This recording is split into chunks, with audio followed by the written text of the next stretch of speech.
Pada tanggal 18 Mei 1978, kelompok Gerakan Papua Merdeka yang dipimpin oleh Martin Tabu dan Mateus Tabu menyerang desa Aurima, yang mana saat itu sedang berlangsung acara yang dihadiri oleh Ketua DPRD Irian Jaya dan Komandan Korem Jayapura.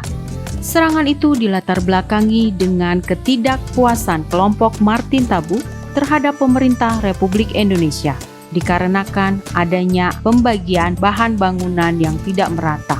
Kelompok ini menyerang desa Aurima dan rombongan tamu yang saat itu hadir dan menyandra Kolonel Infantri Ismail dan Rem Jayapura, Kolonel Infantri Laksamana Asintel Kodam 17 Trikora dan W. Moloali, Ketua DPRD Irian Jaya, serta satu pendeta Katolik, Pastor A. Ombos yang saat itu hadir. Kelompok Martin Tabu ini membakar helikopter TNI Angkatan Darat serta membunuh awak pesawat Letnan 1 Ishak Mangun dan Letnan 1 Karnawijaya. Para sandera kemudian dibawa ke dalam hutan belantara yang masih ditumbuhi pohon-pohon besar dan tinggi yang menjadi markas komplotan OPM pimpinan Martin Tabu. Begitu mendapat kabar penyanderaan, maka ABRI membentuk tim dari Kopasanda. Selain itu, disiapkan 3 helikopter, yaitu 2 helikopter Bell 204 Irokis dari TNI AU dan 1 helikopter Bolko BO-105 dari PT Pelita Air Service untuk mendukung pembebasan sandera. Tanggal 4 Juni 78, awak helikopter dan pasukan yang akan diterjunkan mendapat pengarahan dari Komandan Jenderal Kopasanda Brigjen Yogi S. Mehmet dan Panglima Kodam 17 Trikora Maijen TNI CI Santoso.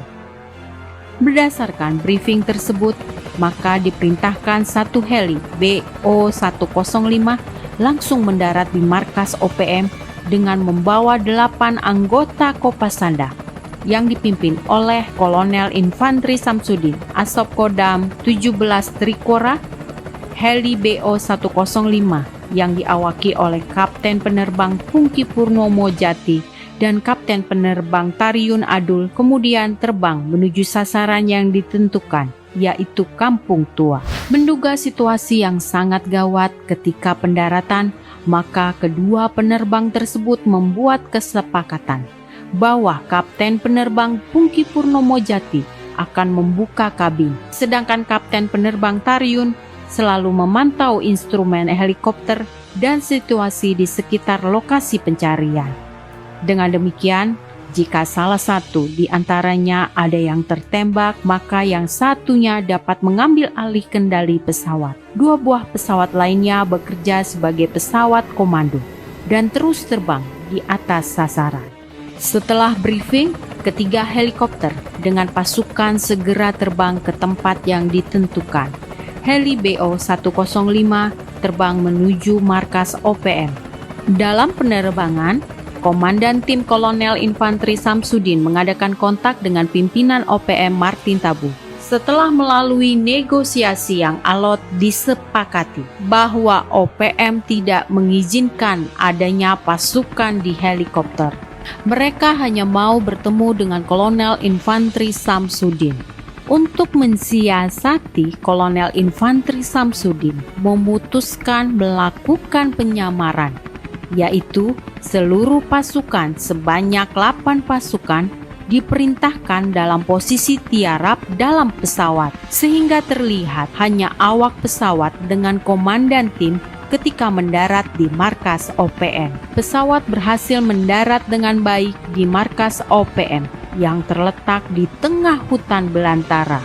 Dalam situasi yang sangat mencekam tersebut, tiba-tiba salah seorang anggota pasukan membuka pintu dan meloncat keluar dari tiarap mengambil posisi siap tempur. Hal ini terjadi karena dia tidak mampu mengatasi tekanan situasi, sehingga mengambil tindakan sendiri tanpa perintah atasan. Akibatnya, pihak kelompok Martin Tabu menganggap Kolonel Infantri Samsudin berbohong dan memutuskan tidak melanjutkan negosiasi, dan radio pun dimatikan. sehingga misi penyelamatan gagal dan pasukan kembali ke home base dengan tangan hampa.